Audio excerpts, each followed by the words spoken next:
What is up, guys? And today we're going to show you guys how to pack a Vortex bowl. Now, if you don't know the difference between a Vortex bowl and a normal standard Egyptian mod bowl, this is the Vortex. It has a spire in the middle. I don't know if you can really see it here. It's got a little bit of shisha in it. The spire in the middle actually has the holes around it, opposed to as on the normal mod bowl, they're just on the bottom. The problems with this bowl is sometimes you get like the juices, the shisha juices, like oozing down the side of this, and it'll start making it loose, and you start losing all of your flavor because it starts oozing down the bowl. And it takes a little more shisha to pack this one. It's a little less efficient, and I think it's easy to burn in this bowl too. That's why I prefer the Vortex over it. Now, when you're loading a Vortex bowl with Starbuzz, at least, I don't really smoke anything else, I always use a fork. I don't ever try to use my fingers. I try and aerate it a little bit first, and try to make it as light and less packed as possible, and basically just sprinkle it around the edges here, as you see what I'm doing. Just sprinkle it real gentle and try and get it on there.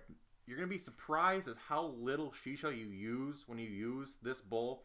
It takes, I'd say, about half as much shisha as an actual or as a normal Egyptian mod bowl, just because there's a spire in the middle, and it doesn't burn as fast, and especially if you can spread your coals out a little bit more. Your coal distribution can be a little bit better, and I like this bowl just so much better.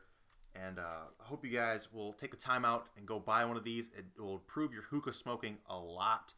Now, as you see here, you're going to make sure you don't want to put too much in it. I can't really see, but you want to make sure that this line, you're not above that, so that your foil is not in contact with the actual shisha. So that way it doesn't stick to it and burn real good.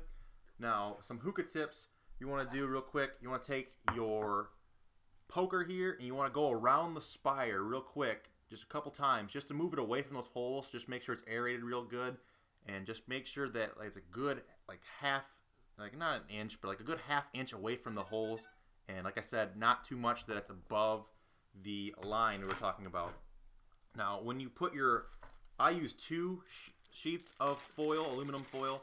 Make sure you rip them, just rip them or whatever. If you have the pre-cut foils, it works a little bit better. But make sure you put it shiny side down. You can kind of tell it's a little less shiny. It's probably not going to be able to see on the video, but when you look at tin foil, one side is clearly shinier.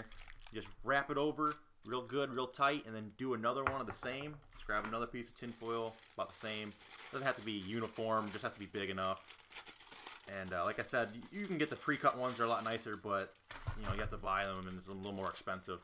But put it shiny side down. Yep.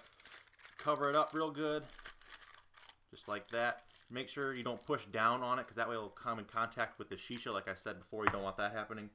Now, with my hole patterns, I don't have a pre-punched hole pattern.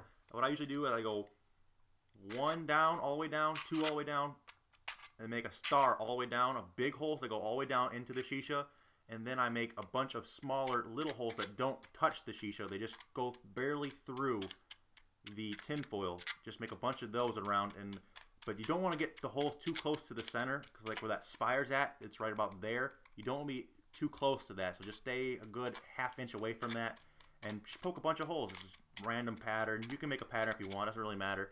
But just about this many holes, and make sure you stay away from the middle if possible. It should look like that, and you're ready to smoke. So thank you guys for watching. You guys could like this video and subscribe for more hookah and gaming videos. That'd be very much appreciated. And as always, guys, smoke the fuck on. Until next time.